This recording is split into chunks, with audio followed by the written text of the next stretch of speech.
ஒரு சித்த யோகியின் சரிதை 2ஆம் பாகம். அமரக்கவி சித்தேஸ்வரர் பிரபோதரன் சுகுமார். தொடர்கிறது. ஆம், பிராணசக்தியின் சேமிப்பு உடலில் அதிகமாகும் போது சாதகனுடைய கிரகித்து கொள்ளும் திறன் அதிகரிக்கிறது. மூளையின் திறனும் அபாரமாக செயல்படுகிறது. இதனால் அவனுடைய ஆத்ம ஞானமும் விரிவடைந்து செல்கிறது என்று பதில் கூறினார் அமரக்கவி. உங்களுடைய இந்த சரியான கருத்தை நான் ஏற்றுக்கொள்கிறேன் என பதில் உரைத்தார் திரு ராதாகிருஷ்ணன். மனிதனுடைய தேக தத்துவங்கள் மிக நுணுக்கமான செயல்பாடுகளுக்கிடையே பிரபஞ்சத்தை அடக்கியாலும் சர்வ சக்திகளும் அவனுடைய அறிவிற்கு புலப்படாமலேயே அவனுடைய ஆத்ம சக்திக்குள்ளேயே ஒளிந்து கொண்டுள்ளது. இந்த உண்மைகளை சித்தர்கள் ஆத்ம விசாரணையின் மூலமாக அதி தீவிரமாக ஆராய்ந்து காயசித்தி, அஷ்டமா சித்தி, சகஜ நிஷ்டை இவற்றின் மூலமாக இயற்கையின் அளப்பரிய ஆற்றல்களை தங்கள் வசம் கட்டுப்படுத்தி கொண்டது மட்டுமல்லாமல் பிரகிருதியை தங்கள் விருப்பம் போல் மாற்றி அமைக்கவும் அதன் மீது ஆட்சி செலுத்தியும் வந்துள்ளார்கள். ஆம், நீங்கள் கூறுவது முற்றிலும் உண்மை. சித்தர்களின் ஞான கோவையில் தத்துவ ஞான பாடல்களில் இயற்கையின் மீது சித்தர்கள் பெற்றுள்ள வல்லமையை பற்றி பல இடங்களில் குறிப்புகள் காணப்படுகின்றன என்றார் திரு ராதாகிருஷ்ணன். ஆனால் நான் இதை பற்றி முழுமையாக படிக்காவிட்டாலும் மேலோட்டமாக ஒரு சில விஷயங்களை படித்துள்ளேன் என மேல் விளக்கம் ஒன்றையும் அளித்தார். நல்லது ஐயா. தத்துவ விசாரணையின் நோக்கமே இயற்கை விதித்துள்ள பல்வேறு நிர்பந்தங்களுக்கிடையே வாழ்க்கையை ஓட்டிக்கொண்டு வரும் மனிதன் அதனையும் மீறி பிரபஞ்ச ஞானத்தில் தன் கவனத்தை செலுத்தி உயிர் பற்றிய மர்மங்களையும் இரகசியங்களையும் அறிந்து கொள்வதற்காகவே என்பதை உணர்ந்து கொள்ள வேண்டும். எதையும் தீவிரமாக யோசித்து ஆழ்ந்து சிந்தித்து செயல்படும் போது மனம் ஒரு நிதானத்திற்கு தானே வருகிறது. வேதாந்தங்களும் இந்த நிலையை சித்த பிரஞை என்றே குறிப்பிடுகின்றது என அமரக்கவியின் கருத்தை ஆமோதித்தார். பொதுவாகவே இவ்வுலகில் வாழும் அனைத்து தரப்பு மனிதர்களின் மனம் ஒருபோதும் நிலை கொள்ளாமல் அங்கும் இங்கும் அலைப்பாய்ந்து புலன்கள் செல்லும் திசையிலேயே கட்டுக்கடங்காமல் ஓடிக்கொண்டிருக்கிறது. இதனால் அவனுடைய மனம் அறிவை அல்லது விவேகத்தை தேடும் முயற்சியில் ஈடுபடாமல் தாறுமாறாக சிதறி சென்று அதன் கவனத்தை தவறவிட்டு விடுகிறது என கூறி சற்று தன் பேச்சை நிறுத்தி தொடர்ந்து, எனவே மனிதனுடைய அறிவு கான்ஷியஸ்னஸ் 2 நிலைப்பாடுகளை கொண்டுள்ளது. ஒன்று, மனிதன் மனதின் ஆழத்தில் ஊடுருவி சென்று அதனை அதி தீவிரமாக ஆராய்ச்சி செய்வது. இது முதல் ரகம். 2வது ரகம் என்பது மனதின் ஆழத்திற்கு செல்லாமல் மேலோட்டமாக நின்று விடுதல். இதில் முதல் ரகம் என்பது ஆத்ம சக்தியின் உள்ளுணர்வின் ஆற்றலை மனிதன் தன் பூலோக நினைவுகளுக்கிடையே வாழ்ந்து கொண்டே அதனை தன்னுடைய சுய அனுபவத்தில் தரித்து கொள்வதாகும் என விளக்கினார் அமரக்கவி. அதாவது மனிதன் அவனுடைய அன்றாட புலனறிவின் ஓட்டங்களுக்கிடையே இருந்து வந்தாலும் உள்ளுணர்வின் ஆற்றலை தக்க வைத்து கொள்ளும் விதங்களை பெற்றிருக்க வேண்டும் என்கிறீர்கள், அப்படித்தானே என வினவினார் திரு ராதாகிருஷ்ணன். ஆம் ஐயா, நீங்கள் கூறுவது மிக சரியான அர்த்தம் அது என கூறினார் அமரக்கவி. அத்வைத விசாரம் தத்துவ விசாரணையின் முதிர்ச்சி அல்லது பக்குவம் பெறுதல் என்பது அத்வைத ஞானத்தை அடைவதையே குறிக்கும். அத்வைத ஞானம் பெறுவது என்பது ஜாக்கிரத நிலையிலே மனிதன் உழன்று கொண்டு வந்தாலும் மனதின் அதிசூட்சும நிலையை தன் சுய அனுபவத்தின் மூலமாகவே எட்டி பிடிக்க வேண்டும் என தொடர்ந்து அறிவின் 4வது நிலை என வர்ணிக்கப்படும் துரிய நிலை அடைந்து அதன் மூலமாக எல்லாம் வல்ல பேரறிவாக விளங்கும் இறைவனுடன் உறவாடும் நிலைக்கு முன்னேறி செல்ல வேண்டும். இந்த தெய்வீக நிலையை எட்டிப்பிடிக்கும் சாதனையின் கலையே ஸ்ரீ ஆதிசங்கரின் அத்வைத விசாரத்தின் முக்கிய கொள்கையாகும் என உரைத்த அமரக்கவி மேலும் அகண்டாகார விருத்தி அல்லது பிரம்ம விருத்தி என போற்றப்படும் சர்வ பிரபஞ்ச ஞானத்தை மனிதன் தன்னுடைய சிற்றறிவை கொண்டே அல்லது சித்த விருத்தியின் இருந்து கொண்டே மீதேற வேண்டும். இந்த நிலையை சாதகன் தனக்குள் தரித்து கொள்வதையே அத்வைதம் நிர்வாண நிலையை எய்துதல் என குறிக்கிறது. எவன் ஒருவன் இந்த நிர்வாண நிலையில் அனுபவத்தை தனக்குள் தொடர்ந்து தக்க வைத்து கொள்கிறானோ அவனே உயிர் மற்றும் அறிவு, லைஃப் அண்ட் கான்ஷியஸ்னஸ் ஆகிய இவ்விரண்டையும் ஒன்று சேர்த்து வைக்கும் ஆற்றலை தனக்குள் பெற்றுக்கொள்கிறான் என தன் பேச்சை நிறைவு செய்தார் அமரக்கவி. திரு ராவ் அவர்களே, அமரக்கவியின் இயற்பெயர். நீங்களே தத்துவ விஷயங்களை மிகவும் எளிமையான முறையில் விளக்கி கூறும் விதம் எனக்கு மிகவும் பிடித்துள்ளது என பாராட்டி கூறிய திரு ராதாகிருஷ்ணன், அடுத்த கேள்வியாக, அத்வைத ஞானத்தின் சிகரம் என எதை குறிக்கிறார்கள்? அதை பற்றி சிறிது விரிவாக எடுத்து கூறுங்கள் என அமரக்கவியை பார்த்து கேட்டார். அகம் பிரம்மாஸ்மி. அத்வைத சித்தாந்தத்தின் மிக உயர்ந்த நிலை அல்லது குறிக்கோள் அகம் பிரம்மாஸ்மி என்ற நிலையை தரித்து கொள்வதில்தான் அடங்கியுள்ளது. இப்பிரம்மாண்டமான பிரபஞ்சத்தையே படைத்து காத்தும் அழித்தும் வரும் சர்வ வல்லமை பொருந்திய பிரம்மனின் பேரறிவை தன்னுடைய சுய முயற்சியில் தனிப்பட்ட அறிவாக பெற்றுக்கொள்ளும் ஜீவனே சிவன் என்று அழைக்கப்படும் தகுதியை பெறுகிறான். அகம் பிரம்மாஸ்மி என்று 4 வேதங்களில் புகழ்ந்து கூறப்படும் இந்த நிலையை ஜீவன் தன்னுடைய தேக உணர்வையும் பாடி அவேர்னஸ் மீறி நான் என்ற ஜீவனின் தனிப்பட்ட ஆணவ நிலைவையும் கடந்து ஐ கான்ஷியஸ்னஸ் தபோ நிஷ்டையில் அடையும் அனுபவ நிலையேயாகும் என நீண்டதொரு விளக்கத்தை அளித்தார். அப்படியானால் அகம் பிரம்மாஸ்மி என்ற நிலையை சாதகன் தனக்குள் தரித்து கொள்ள வேண்டுமானால் தேக உணர்வையும் நான் என்ற உணர்வையும் கடந்திருக்க வேண்டும் என்கிறீர்கள் என கேள்வி எழுப்பினார். ஆம், நீங்கள் கூறுவது மிக சரி என ஆமோதித்து பதில் கூறினார் அமரக்கவி.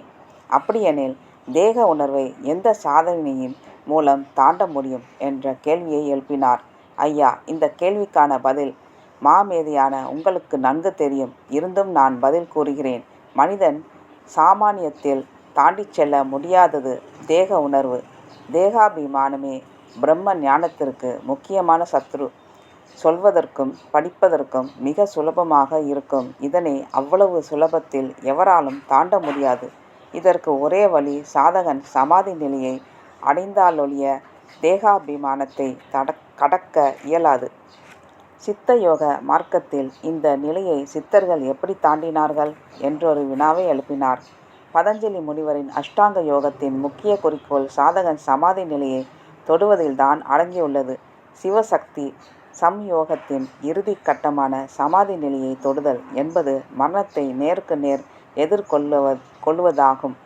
மரணத்தின் போது நிகழும் அனுபவத்தை சுய நினைவுடன் எதிர்கொள்ளும் போதுதான் தேக நினைவாக இருக்கும் பூத பிரங்கையை வெற்றி கொள்ள முடிகிறது என தொடர்ந்து பேசிய அமரக்கவி, ஸ்ரீ வித்யா யோக மார்க்கத்தின் யோக நித்ரையின் அனுபவம் என்பது சமாதி நிலைக்கு ஒத்தது.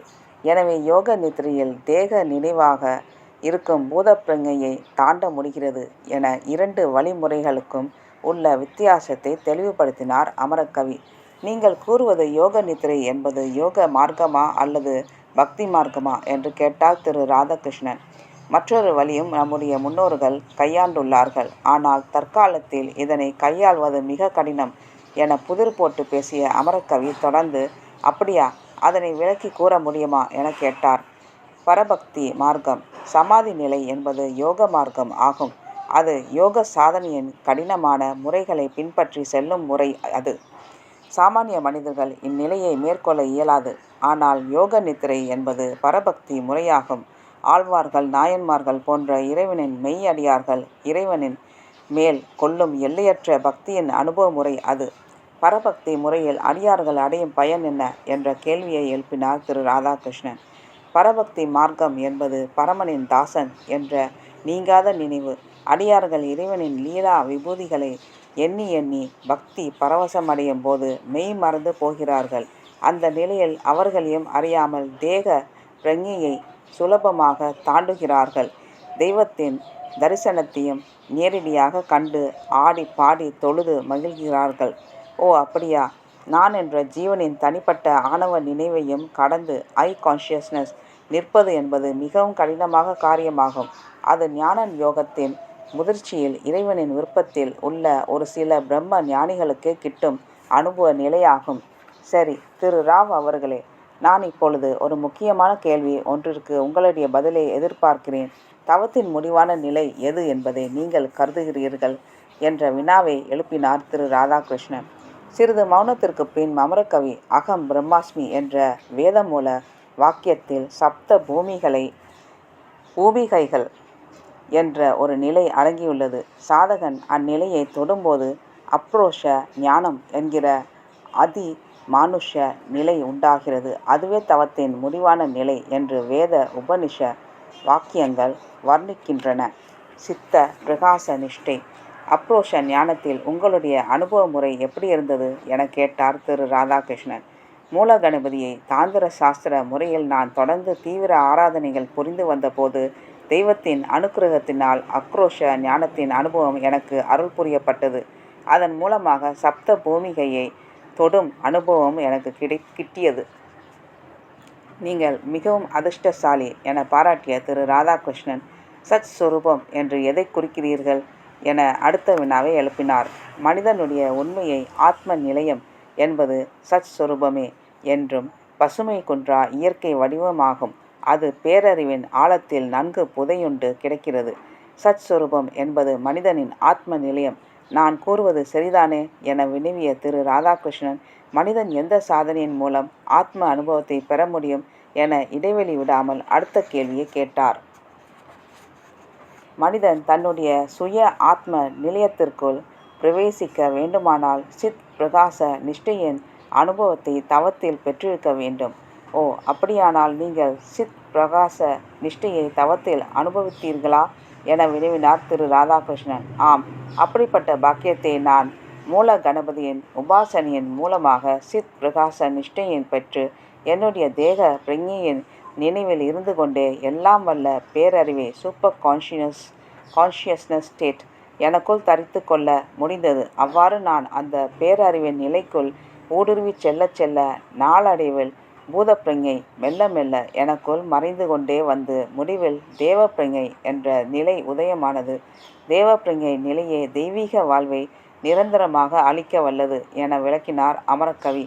நீங்கள் கூறும் இவ்வழிமுறைகளை யார் பின்பற்றியுள்ளார்கள் என தனக்கு ஏற்பட்ட சந்தேகத்தை கேட்டார் திரு ராதாகிருஷ்ணன்.